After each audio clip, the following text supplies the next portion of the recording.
अस्सलामुअलैकुम। आज हम डिस्कस करने जा रहे हैं जो FAA जो एग्ज़ाम है, उस एग्ज़ाम में जो मैथमेटिक्स पोर्शन है उसको हम किस बुक से पढ़े और कैसे हम उसको प्रिपेयर करेंगे।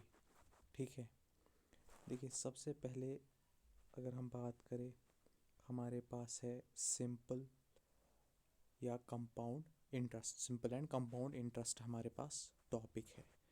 ठीक है, ये आप किसी भी बुक से आप उसको पढ़ सकते हैं या डायरेक्ट आप गूगल में सर्च करते सिंपल एंड कंपाउंड इंटरेस्ट। ठीक है, या यूट्यूब पे इसको सर्च करें तो आपको मिल जाएगा।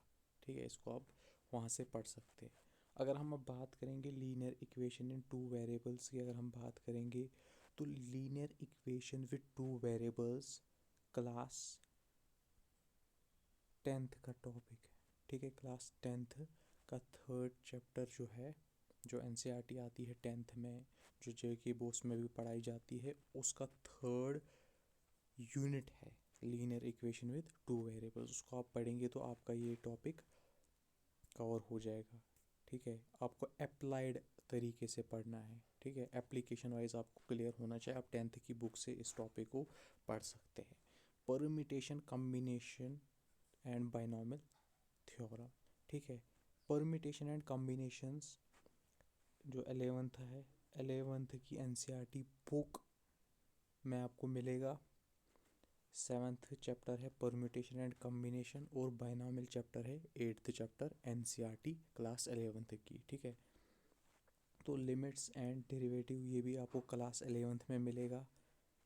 13th या 14th चैप्टर उसमें NCERT 11th बुक में होगा। ठीक है, set theory, basic concepts and application ये भी आपको 11th NCERT बुक से मिलेगा। ठीक है, इसमें आपको वेन डायग्राम का अच्छा खासा आइडिया होना चाहिए, म्यूचुअली एक्सक्लूसिव सेट्स का आइडिया होना चाहिए आपको, union of sets, intersection of sets उसका अच्छे से आइडिया होना चाहिए, क्योंकि वो आगे जाके आपको प्रोबेबिलिटी में भी यूज़ होगा, तो उसका आपको अच्छे से आइडिया होना चाहिए। ठीक है, तो रिलेशंस एंड फंक्शंस, एक तो आपको ये तो इसका कुछ पोर्शन 11th के चैप्टर 2 में आपको मिल जाएगा और 12th के चैप्टर 1 में आपको मिल जाएगा। ठीक है, तो इसके बाद है मैट्रिसेस एंड डिटर्मिनेंट्स। ये मैट्रिसेस थर्ड चैप्टर है आपकी क्लास 12th। ठीक है, मैट्रिसेस क्लास 12th की NCERT बुक से आपको मिल जाएगा और डिटर्मिनेंट्स फोर्थ चैप्टर है। प्रोबेबिलिटी जो है वो 11th में भी है और 12th में भी है।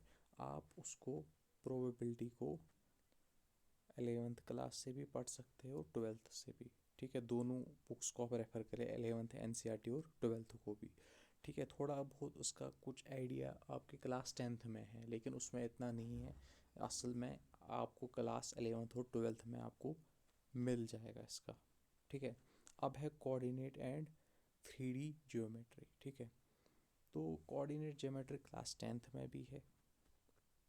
ठीक है, और आप कोऑर्डिनेट एंड 3D ज्योमेट्री, जो ये 3D ज्योमेट्री है ये आपको मिल जाएगी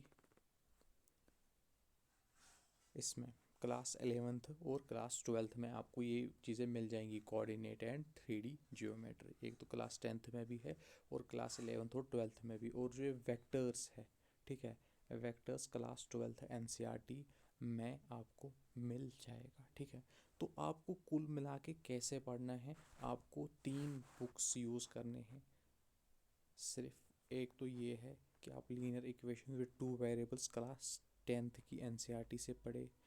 अगर आपके पास क्लास 10th की NCERT नहीं है, आपको आप गूगल में सर्च करें, वहाँ से आप डाउनलोड कर सकते हैं।